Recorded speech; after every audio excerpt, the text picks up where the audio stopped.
மீன்களை பிடித்தவன் மனுஷனை பிடிக்கவே மாற்றின இயேசு என் படகில் உண்டு.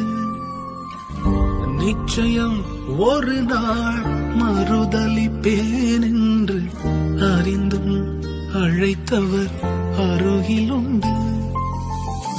நான் வீசும் அலைகளெல்லாம் பொறுமையாய் வந்தாலும் என்னோடு அவர் இருக்க குறையேதும்.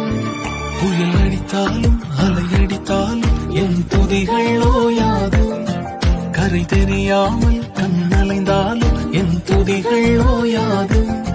என் நம்பிக்கை அவமானாலும் என் துதிகள் ஓயாது. கைவிடத் தெரியாதவரை விட்டு ஓட முடியாது. உம்மை விட்டா நம்புவதற்கு வேற